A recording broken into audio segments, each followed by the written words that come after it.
A very warm welcome to IDFC First Bank presents Leaders of Tomorrow Season 11. I'm Ritvika Gupta. Today we bring you our exclusive Eye on Dubai series, speaking to two Indian origin companies that have made significant strides in Dubai's business landscape. In the first segment, Shivani Agrawal, country CEO UAE CleanMax, is on the hot seat. And in the second segment, we are joined by Sumit Mittal, VP and Head of Business, Pine Labs, UAE, Dubai.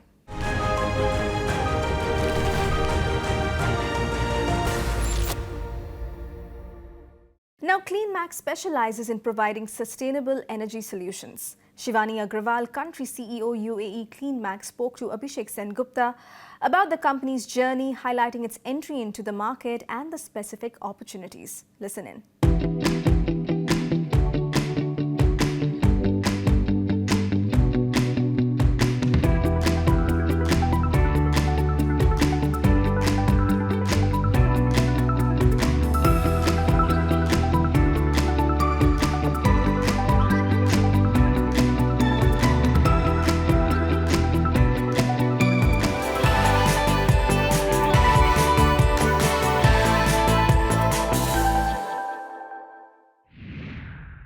Shivani Agrawal, thank you so much for your time today. You are the country CEO of a company called CleanMax, and you claim to be one of Asia's largest provider of renewable energy for companies, especially in the CNI sector. Can you talk us through the start of the journey of CleanMax? Sure. Firstly, thank you so much for doing this, Abhishek. As you rightly said, right, CleanMax is one of the Asia's largest renewable energy developer.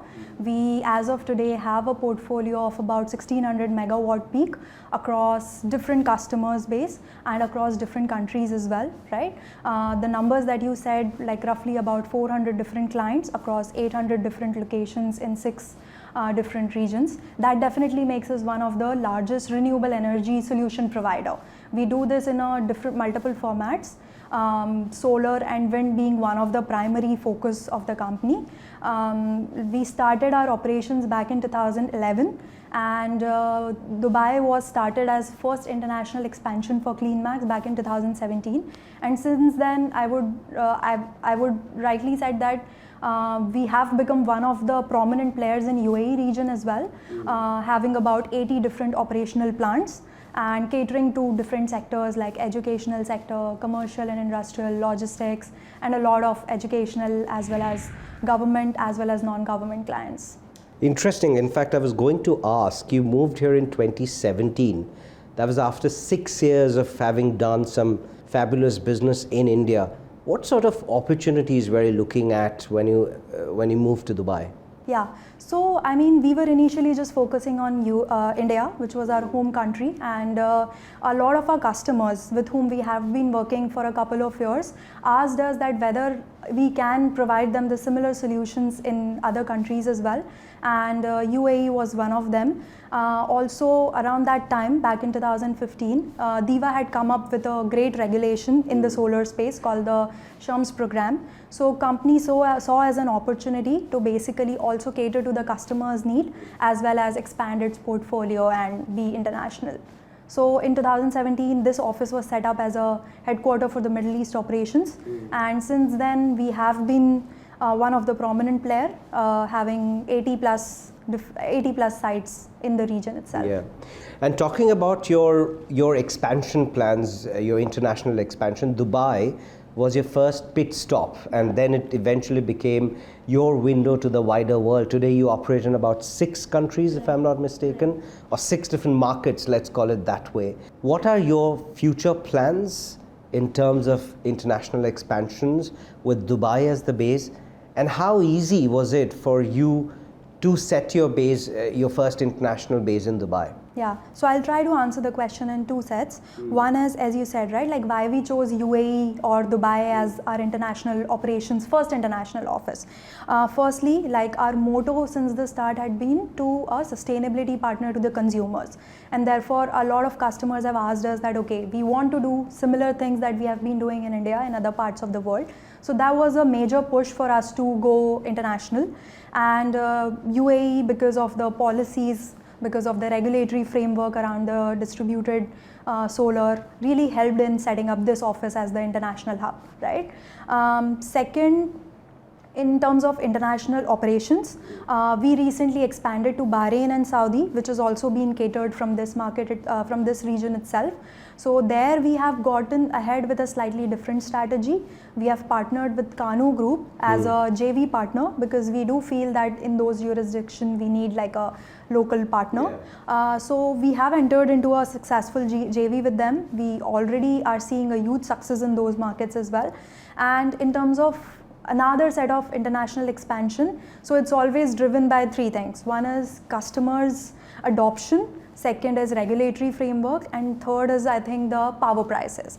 If we can offer an economic benefits to the customers, the adoption of renewable energy just increases, right? So all these, taking into consideration all these three, we always are open to opportunities and will be ready to expand to new geographies.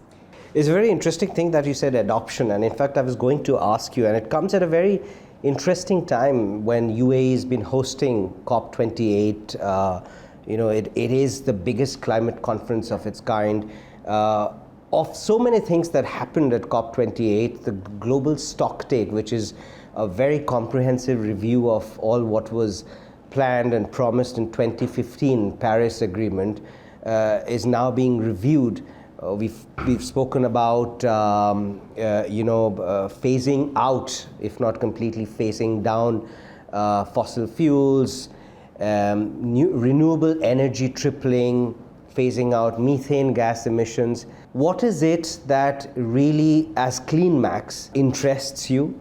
And if it is renewable energy tripling, how do you see that personally from your perspective? So I mean, COP28 had, I think, come at the right time, right? Because now if you see across the globe, a lot of government as well as the customers are setting very ambitious targets to achieve a certain percentage of renewable energy mix, right? Some of them have actually also pledged for net zero targets, which are quite ambitious because they want to achieve these targets within next 10-20 years.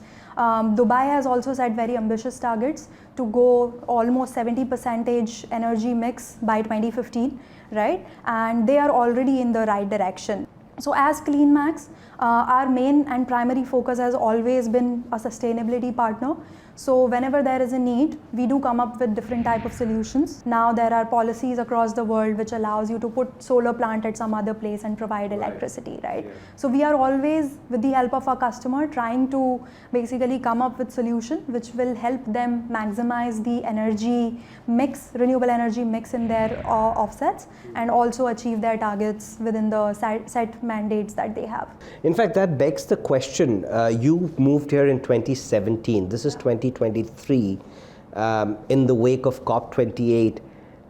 If I were to ask you your assessment of the adoption of renewables amongst industries here in the region, what would you say? What's your take on that, the overall adoption? Yeah. So I would say Dubai is definitely one of the most prominent region, and we have seen phenomenal growth in terms of adoption of solar energy. Like if you talk about any sector, whether it is logistics, manufacturing, or even commercial and industrial sectors, right? And even educational. All of the clients, when this policy was available, they have been very cognizant of the fact that this is a great policy and also this helps in climate change. So the adoption has been very smooth and very quick, and we are seeing the same growth happening day by day. So DIVA is definitely helping everyone go green and also promote solar energy in the Emirate. Interesting. And before I let you go, I wanted to ask you, you started in 2011. Yeah. You moved here in 2017, 6 years later. What sort of synergies do you see between market in India and Dubai? And how would you compare the two markets? Because you essentially operate out of both. Yeah. So I mean, when we transitioned to UAE, the main factor or the main push that we gotten was from the regulatory framework, right? The regulatory framework that was available at that time was one of the best in the world, that there was a net metering policy available, which actually, in my opinion, makes it very easy for the customers to go solar.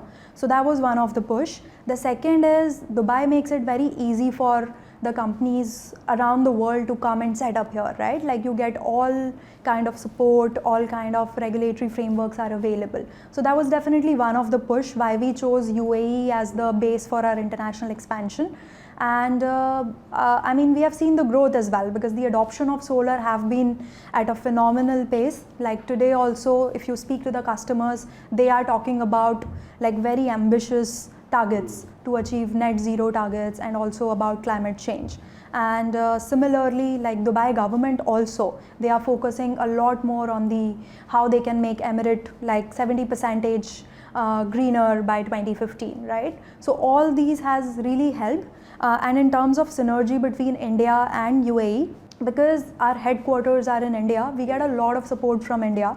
We have a very, very strong portfolio in India as well, because we have been one of the largest players in India, and we aim to do the same thing in UAE and in the other in the other regions wherever we go. Shivani Agrawal, I wish you all the luck and hope to chat up with you very soon. Thank you so much. It's time for a quick break here. We'll be back shortly. Stay tuned.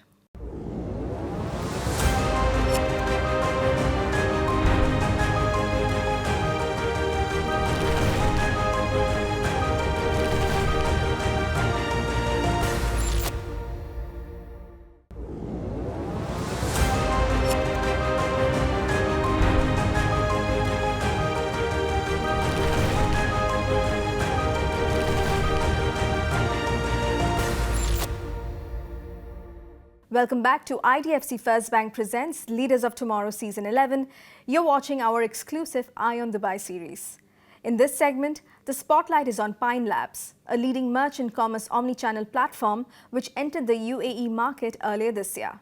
Abhishek Sen-Gupta speaks to Sumit Mittal, VP and Head of Business Pine Labs UAE Dubai, on the unique market gaps, the ease of setting up in Dubai, emphasizing the city's appeal as a business proposition. Listen in.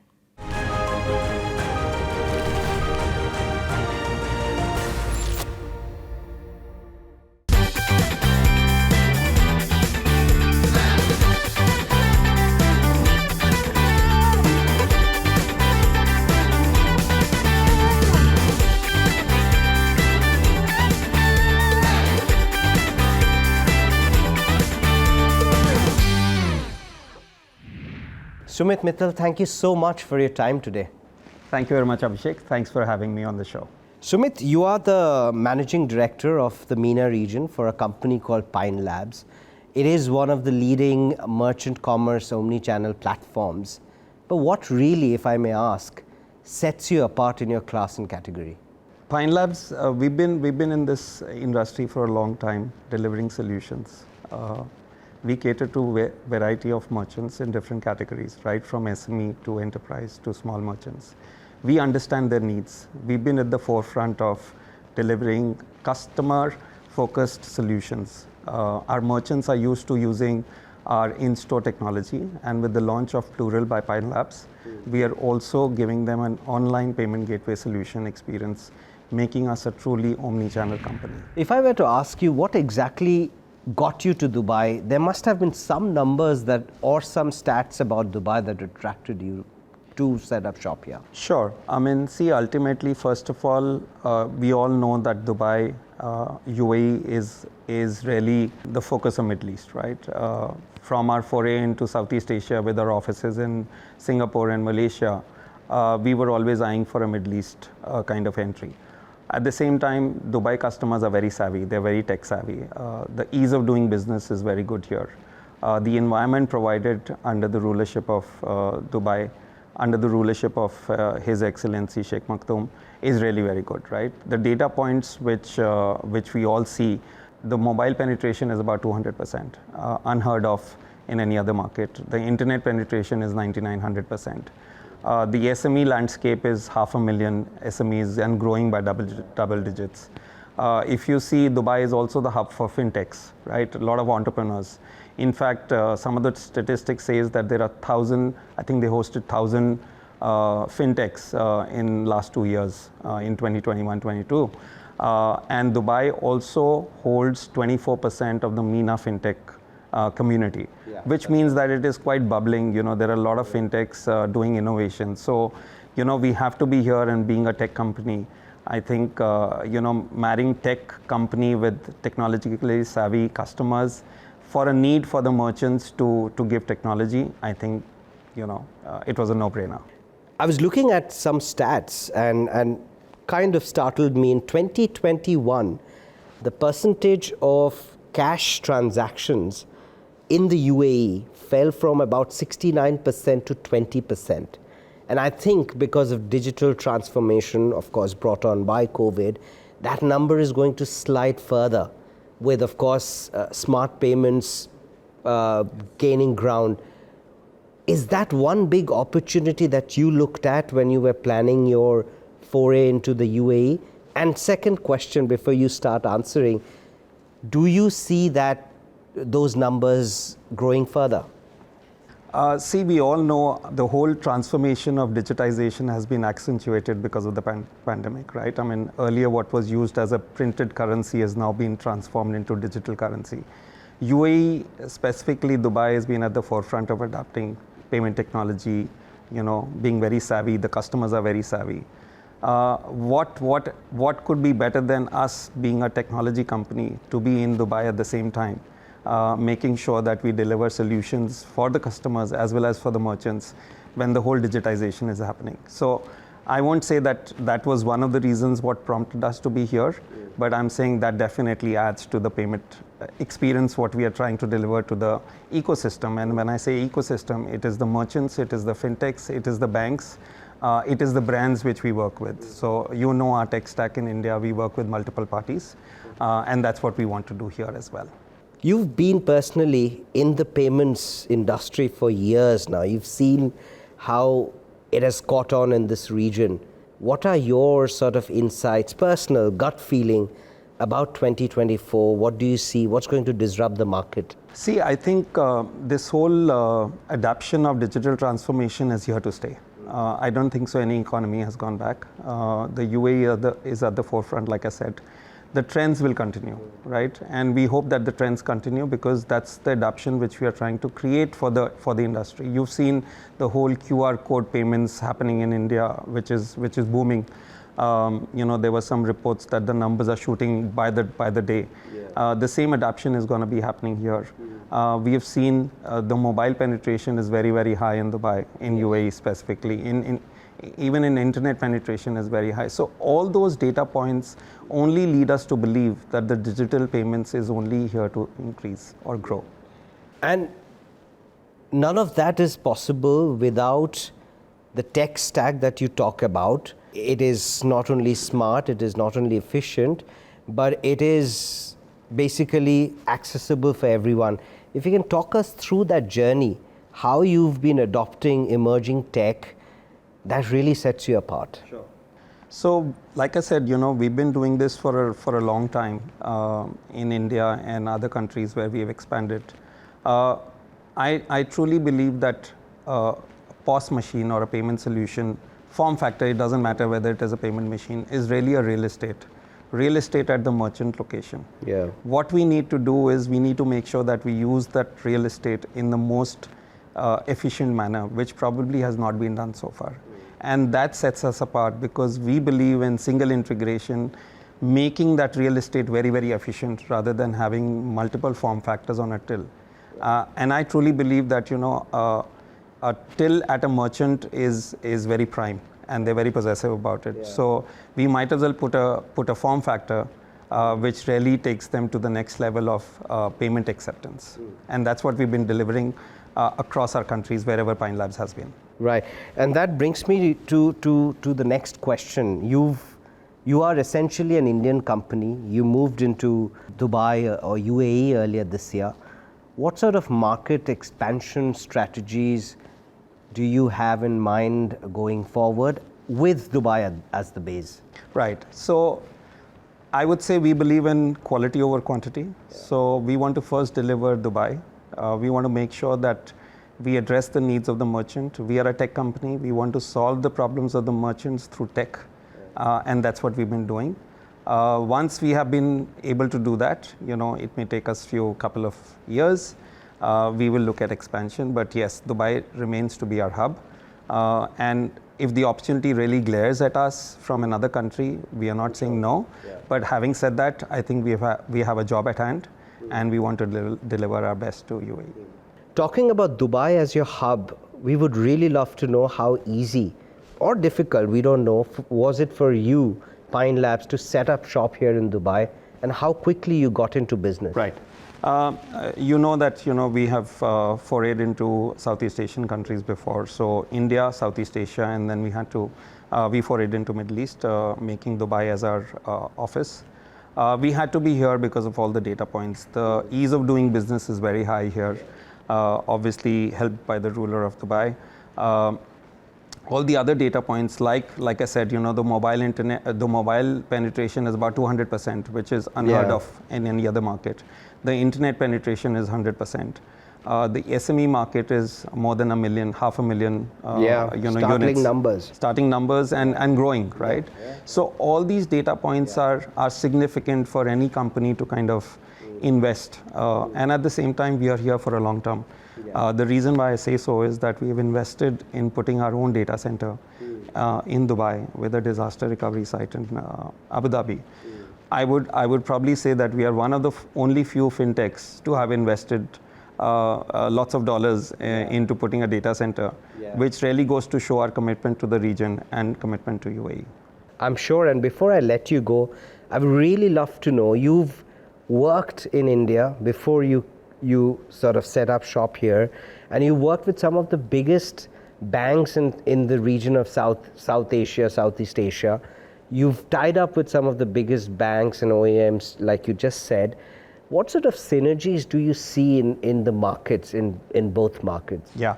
So, like I said, the merchant need, for example, a global merchant which has got presence both in India, Southeast Asia and Middle East would require the same solution everywhere, because they have the same accounting software, they have the same billing software. They don't want to go to 3 providers, right? And that's it. That is what we are able to provide. At the same time, we are also getting references from other markets into this market. So those are the synergies which I don't think so anybody else can provide.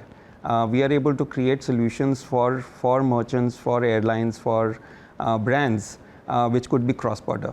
I would probably believe none other fintech can create those solutions, which is why I'm saying that that it just creates a synergy between the countries and for the merchants of large size. Sumit Mittal, we wish you all the luck and hope to catch up with you very soon. Thank you very much, Abhishek. Thank you very much. It was a really good conversation. My pleasure. Thank you. With that, it's a wrap on this edition of IDFC First Bank Presents Leaders of Tomorrow Season 11. We hope you enjoyed the conversations. Thank you for watching. Goodbye.